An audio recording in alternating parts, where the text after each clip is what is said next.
అధ్యాయం సిరియన్లను ఇశ్రాయేలు వారును 3 సంవత్సరములు ఒకరితో ఒకరు యుద్ధము జరిగింపక మానిరి. 3వ సంవత్సరమందు యూదా రాజైన యెహోషాపాతు బయలుదేరి ఇశ్రాయేలు రాజునొద్దకు రాగా, ఇశ్రాయేలు రాజు తన సేవకులను పిలిపించి, రామోత్గిలాదు మనదని మీరెరుగుదురు. అయితే మనము సిరియా రాజు చేతిలో నుండి దాన్ని తీసుకొనక ఊరకున్నామని చెప్పి, యుద్ధము చేయుటకు నాతో కూడా నీవు రామోత్గిలాదునకు వచ్చెదవా అని యెహోషాపాతును అడిగెను.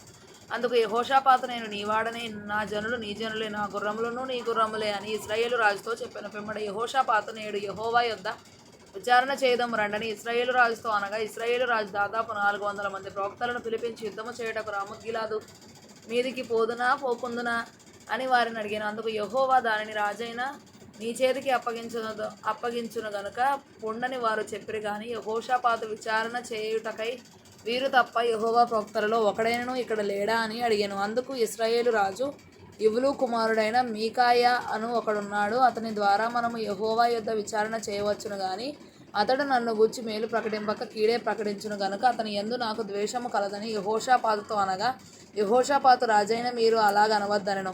అప్పుడు ఇశ్రాయేలు రాజు తన పరివారములో ఒకరిని పిలిచి, ఇవ్లు కుమారుడైన మీకాయాను శీఘ్రముగా ఇక్కడికి రప్పించుమని సెలవిచ్చెను. ఇశ్రాయేలు రాజును యూదారాజుకు యెహోషాపాతును రాజవస్త్రములు ధరించుకొని షోమ్రోను గవిని దగ్గరనున్న విశాల స్థలమందు గద్దెల మీద ఆసీనులై ఉండి, ప్రవక్తలందరూ వారి సమక్షమందు ప్రకటన చేయుచుండగా, కెనయన కుమారుడైన సిద్కియా ఇనుప కొమ్ములు చేయించుకొని వచ్చి, వీడి చేత నీవు సిరియన్లను పొడిచి నాశనము చేతువని యెహోవా సెలవిచ్చుచున్నాడని చెప్పెను. ప్రవక్తలందరూ ఆ చొప్పుననే ప్రకటన చేయుచు, యెహోవా రామోత్గిలాదును రాజవైన నీ చేతికి అప్పగించును గనుక నీవు దాని మీదికి పోయి జయమొందుదువు అని చెప్పిరి. మీకాయాను పిలువబోయిన దూత ప్రవక్తలు ఏకముగా రాజుతో మంచి మాటలు పలుకుచున్నారు గనుక నీ మాట వారి మాటకు అనుకూలపరచుమని అతనితో అనగా, మీకాయా, యెహోవా నాకు సెలవిచ్చినదేదో ఆయన జీవము తోడు నేను దానినే పలుకుదుననెను. అతడు రాజునొద్దకు వచ్చినప్పుడు రాజు, మీకాయా, నీవేమందువు? యుద్ధము చేయుటకు మేము రామోత్గిలాదు మీదికి పోకుందుమా అని అడగగా, అతడు, యెహోవా దానిని రాజవైన నీ చేతికి అని అప్పగించును గనుక నీవు దాని మీదికి పోయి జయమొందుదు అని రాజుతో అనెను. అందుకు రాజు, నీ చేత ప్రమాణము చేయించి యెహోవా నామమును బట్టి నిజమైన మాటలే నీవు నాతో పలుకవలసినదని నేను ఎన్ని మార్లు నీతో చెప్పేదిని అని రాజు సెలవీయగా, అతడు, ఇశ్రాయేలీలందరూ కాపరి లేని గొర్రెల వలెనే కొండల మీద చెదరి ఉండుట నేను చూచితిని. వారికి యజమానుడు లేడు, ఎవరి ఇంటికి వారు సమాధానముగా వెళ్ళవలసినదని యెహోవా సెలవిచ్చెను అని చెప్పాను. అప్పుడు ఇశ్రాయేలు రాజు యెహోషాపాతును చూచి, ఇతడు నన్ను గూర్చి మేలు పలకక కీడే ప్రవచించునని నేను నీతో చెప్పలేదా అనగా, మీకాయా ఇట్లనెను, యెహోవా సెలవిచ్చిన మాట ఆలకించుము. యెహోవా సింహాసనాసీనుడై ఉండగా పరలోక సైన్యమంతయు ఆయన కుడిపార్శ్వమునకు ఎడమపార్శ్వమునకు నిలిచి ఉండుట నేను చూచితిని. అహాబు రామోత్గిలాదు మీదికి పోయి అక్కడ ఓడిపోవునట్లుగా ఎవడు అతనిని ప్రేరేపించునని యెహోవా సెలవీయగా, ఒకడు ఈ విధముగాను మరి ఒకడు ఆ విధముగాను యోచన చెప్పుచుండిరి. అంతలో ఒక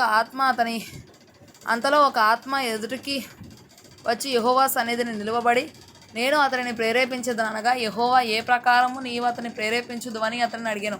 అందుకతడు, నేను బయలుదేరి అతని ప్రవక్తల నోట అబద్ధమాడు ఆత్మగా ఉందునని చెప్పగా, ఆయన, నీవు అతని ప్రేరేపించి జయమునొందుదువు, పోయి ఆ ప్రకారము చేయుమని అతనికి సెలవిచ్చెను. యెహోవా నిన్ను గూర్చి కీడు యోచించి నీ ప్రవక్తల నోట అబద్ధమాడు ఆత్మను ఉంచి ఉన్నాడు. మీకాయా ఇట్లనగా, కెనయనా కుమారుడైన సిద్కియా అతని దగ్గరకు వచ్చి, నీతో మాట్లాడుటకు యెహోవా ఆత్మ నా యొద్ద నుండి ఏ వైపుగా పోయినని చెప్పి మీకాయాను చెంప మీద కొట్టెను. అందుకు మీకాయా, దాగుకొనుటకై నీవు ఆయా గదులలోనికి చొరబడు నాడు అది నీకు తెలియవచ్చునని అతనితో చెప్పాను. అప్పుడు ఇశ్రాయేలు రాజు మీకాయాను పట్టుకొని తీసుకొని పోయి పట్టణపు అధికారి అయిన ఆమోనునకును రాజకుమారుడైన యోవాషునకును అప్పగించి బందీగృహంలో ఉంచి, మేము క్షేమముగా తిరిగి వచ్చే వరకు అతనికి కష్టమైన అన్నము నీళ్లు ఈవుడని ఆజ్ఞ ఇచ్చాను. అప్పుడు మీకాయా ఇలాగూ చెప్పిన, సకల జనులారా, నా మాట ఆలకించుడని చెప్పాను. రాజువైన నీవు ఏమాత్రమైనను క్షేమముగా తిరిగి వచ్చిన ఎడల యెహోవా నా చేత పలకలేదు.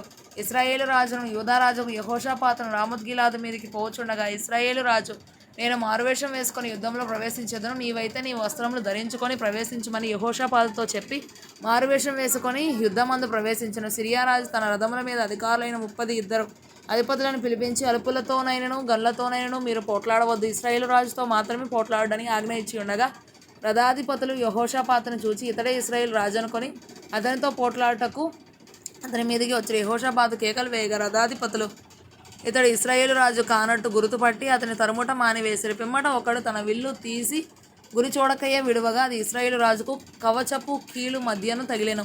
గనుక అతడు నాకు గాయమైనది. రథము త్రిప్పి సైన్యంలో నుండి నన్ను అవతలకు తీసుకొని పొమ్మని తన సారథితో చెప్పాను. నాడు యుద్ధము బలముగా జరుగుచున్నప్పుడు రాజును సిరియనుల ఎదుట అతని రథం మీద నిలువబెట్టిరి. అస్తమయమందు అతడు మరణమాయను. తగిలిన గాయములలో నుండి అతని రక్తము కారి రథములో మడుగు కట్టెను. సూర్యాస్తమయ సమయమందు దండువారందరూ తమ తమ పట్టణములకును దేశములకును వెళ్ళిపోవచ్చునని ప్రచురమాయెను. ఈ ప్రకారము రాజు మరణమై షోమ్రోనునకు కొనిపోబడి షోమ్రోనులో పాతిపెట్టబడెను. వేశ్యలు స్నానము చేయుచుండగా ఒకడు ఆ రథమును షోమ్రోను కొలనులో కడిగినప్పుడు యెహోవా సెలవిచ్చిన మాట చొప్పున కుక్కలు వచ్చి అతని రక్తము నాకెను. అహాబు చేసిన ఇతర కార్యములను గూర్చి, అతడు చేసిన దానంతటిని గూర్చియు, అతడు కట్టించిన దంతపు ఇంటిని గూర్చియు, అతడు కట్టించిన పట్టణములను గూర్చియు ఇశ్రాయేలు రాజుల వృత్తాంతముల గ్రంథమందు రాయబడి ఉన్నది. అహాబు తన పితరులతో కూడా నిద్రించగా అతని కుమారుడైన అహజ్యా అతనికి మారుగా రాజు అయెను. ఆసా కుమారుడైన యెహోషాపాతు ఇశ్రాయేలు రాజైన అహాబు ఏలుబడిలో 4వ సంవత్సరమందు యూదాను ఏలన ఆరంభించెను.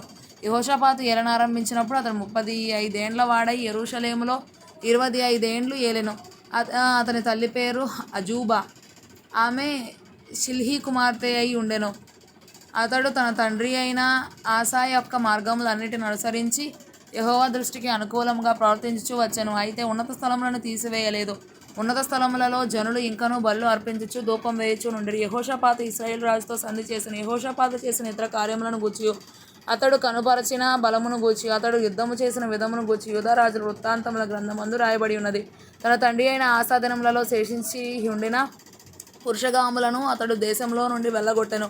ఆ కాలమందు ఎదోము దేశమునకు రాజు లేకపోయెను. ప్రధాని అయిన ఒకడు రాజ్యపాలనము చేయుచుండెను. యెహోషాపాతు బంగారం తెచ్చుటకై ఓఫీరు దేశమునకు పోవుటకు తర్షీషు ఓడలను కట్టింపగా ఆ ఓడలు బయలుదేరక ఏసోన్ గెబెరు నద్ద బద్దలైపోయెను. అహాబు కుమారుడైన అహజ్యా నా సేవకులను నీ సేవకులతో కూడా ఓడల మీద పోనిమ్మని యెహోషాపాతును అడగగా యెహోషాపాతు దానికి ఒప్పలేదు. పిమ్మట యెహోషాపాతు తన పితరులతో కూడా నిద్రించి తన పితరుడైన దావీదు పురమందు తన పితరులతో కూడా పాతిపెట్టబడెను. అతని కుమారుడైన యెహోరాము అతనికి మారుగా రాజాయెను. అహాబు కుమారుడైన అహజ్యా యూదా రాజైన యెహోషాపాతు ఏలుబడిలో 17వ సంవత్సరమందు షోమ్రోనులో ఇశ్రాయేలును ఏలన ఆరంభించి 2 సంవత్సరములు ఇశ్రాయేలును ఏలెను. అతడు యెహోవా దృష్టికి చెడుతనము జరిగించి తన తల్లిదండ్రులిద్దరి ప్రవర్తనను ఇశ్రాయేలు వారు పాపం చేయడం కారకుడైన నెబాతు కుమారుడగు యరొబాము ప్రవర్తనను అనుసరించి ప్రవర్తించు వచ్చెను. అతడు బయలుదేవతను పూజించుచు వానికి నమస్కారము చేయుచు తన తండ్రి చేసిన క్రియలన్నిటి చొప్పున జరిగించుచు ఇశ్రాయేలీల దేవుడైన యెహోవా కోపం పుట్టించెను.